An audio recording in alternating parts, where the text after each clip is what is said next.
Uthe ngonyaka ophelile kwabantu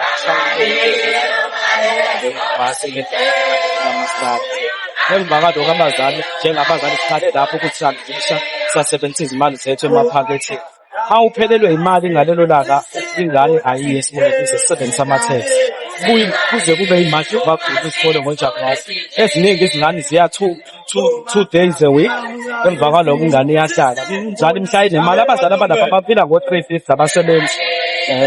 Sekusho ukuthi kuyisho ukuthi ngalesi sikhathi eseminyaka engaphezulu kwe-30 yenkululeko kube khona izingane ezisigadlisha kanje. La eMzansi imfundo into esihambisa phambili futhi ikhuthazwa izingane ukuthi ayingabikho ingane ehlala ekhaya kuze kuthiwe kuyicala ukuhlala kwengane engayanga esikoleni izala ngasangene ekuzeni. Kodwa siyabona lapha kuthina asinakiwe nanokuthi abazali abalapha ngaphandle kokuthi nje aba-afford ukufundisa izingane bayalamba bangalutho abalidlayo lapha nje bengasebenzi.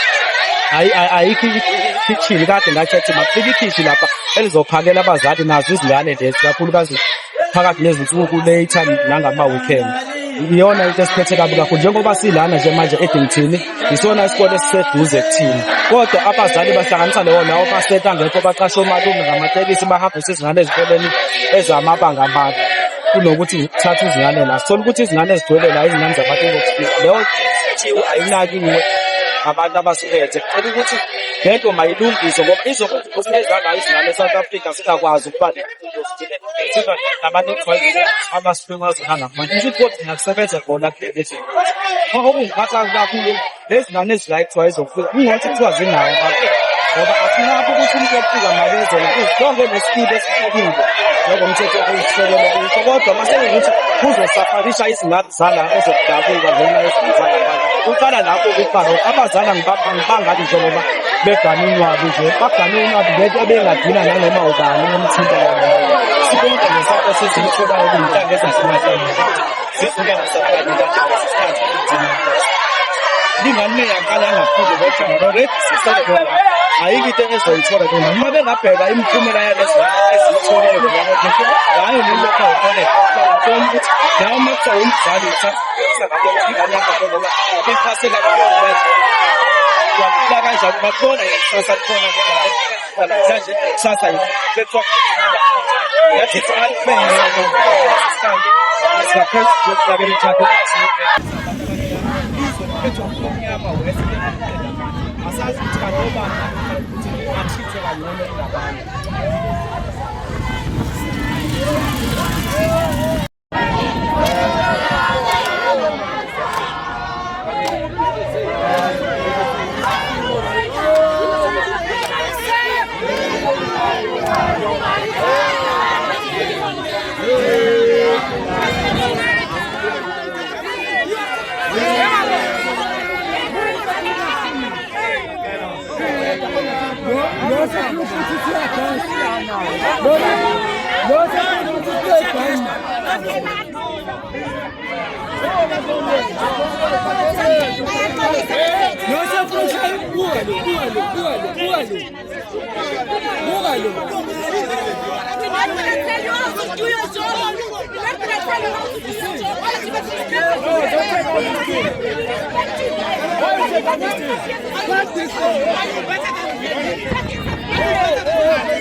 Njengoba nibona iy'namba zincane kanje zengathi sport uma bezoyenza iyasebenza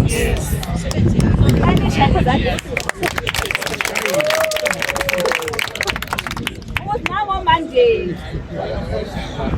nango-Tuesday until umzali ayidisayidelela ukuthi yabo le nto yase-South Africa iyabheka ayisifuna lokho bangakutholi uphumuthi ngifuna kodwa kukhuluma umzali oyedwa azochaza isimo sebebhekane naso esishini manje wangifuna nibone le ndawo ukuthi basibhedelana ukhona ongasazi ngizocela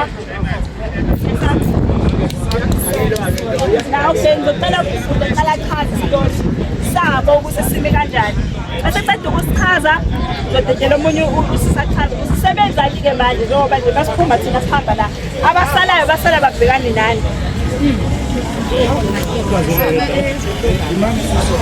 Saluchaza nje indaba ey'ngane ngoba nasuswa lapha kumaflati kwenzakalani.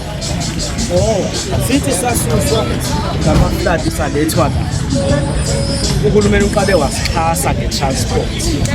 Ngoba phela sidonate-elwe thina umhlaba wonke ngoba indaba yethu yavela all over. Akekho umuntu ongayazi ka-2022 abantu benyulwe amanzi.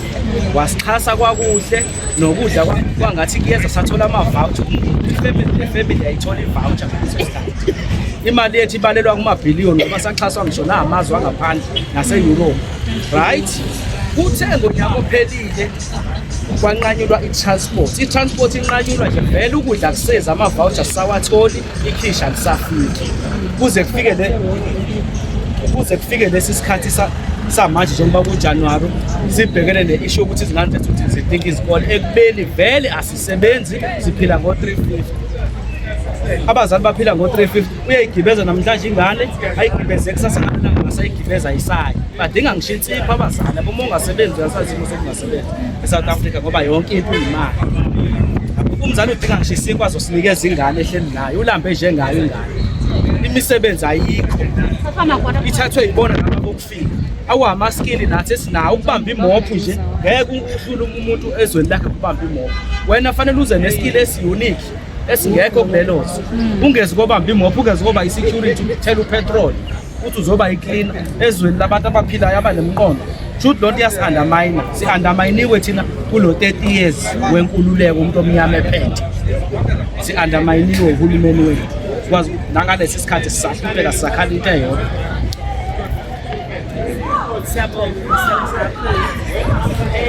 Abanye abaphathi bawachaza ukuthi yashintshana esikoleni ngoba akwazi namhlanje kuya enye esikoleni sasa kuya enye esikoleni kanjalo omunye uze wathi imilingane yakhe ifeyile esikoleni ngoba ilo beyinsuku ezo-53 ngoba lezi zinye iy'nsuku bengakwazi ukuyisa esikoleni kodwa uhulumeni ukuthi-ke bona ubanikezile esikole ukugcina lapho uphila lapha akayibonile.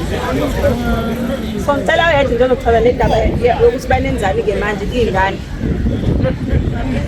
ngiyasaba-ke futhi manje basibekwenze indaba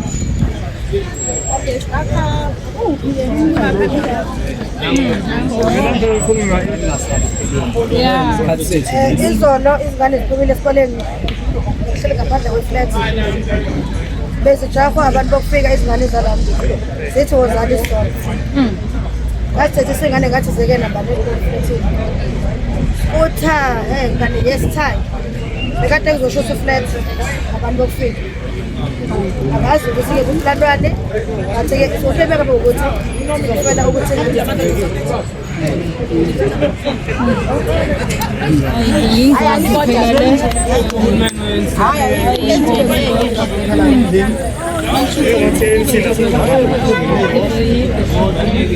kuthiwe futhi njengoba phinde kuphakwe la ibhishi engazethu-ke sometimes zaya kuthiwe kuzothelwa ngazi-something kodwa ekuleli enganzenasemntu azobanika wona bazothela something yebo iwona ukhiphe ilon university empumeni